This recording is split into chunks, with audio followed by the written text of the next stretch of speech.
Artificial intelligence didn't arrive with warnings.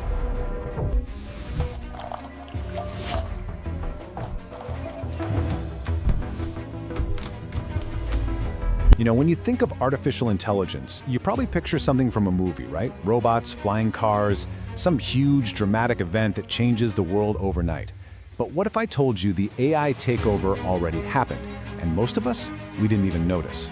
So today, we're going to dig into how AI silently wove itself into the fabric of our everyday life. It really all starts with this one simple question. Just think about that little device in your pocket, or maybe you're holding it in your hand right now. Who's actually calling the shots? Is it you, or is it the intelligence that's built right into it? The thing is, this whole thing was nothing like the movies. There were no flashing red lights, no big global announcements, no dramatic countdown to zero. AI didn't exactly knock on the front door and introduce itself. Instead, it kind of just slipped in through the back door.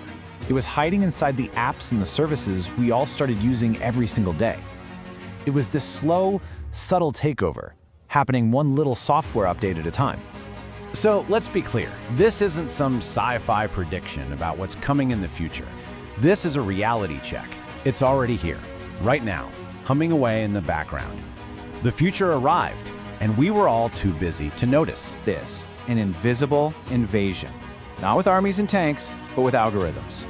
These things live inside our phones, they run our social media feeds, and they're in our smart devices, constantly learning how we think and act, often without us even realizing it.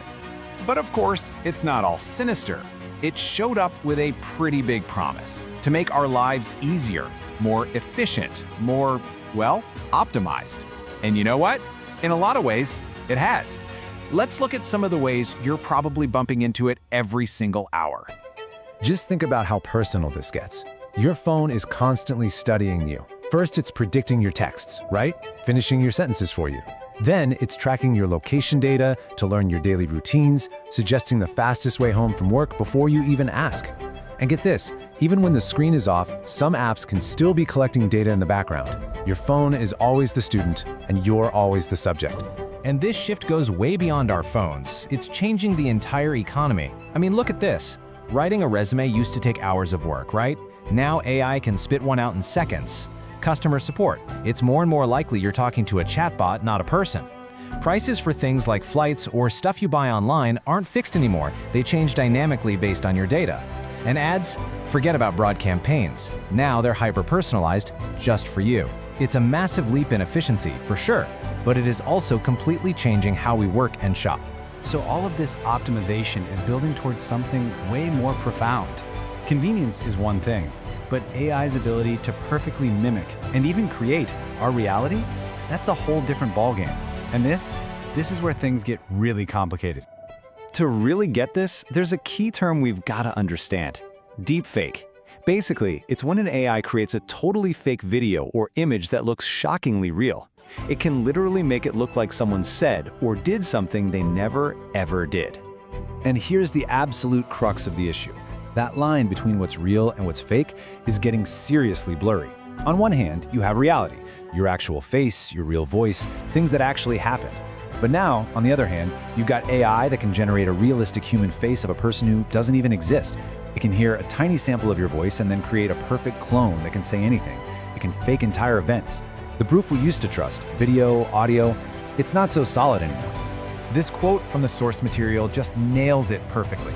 The fundamental wall between what is real and what is just made up, it's starting to crumble. And look, this is not some theoretical what-if problem for the future. The consequences are happening right now.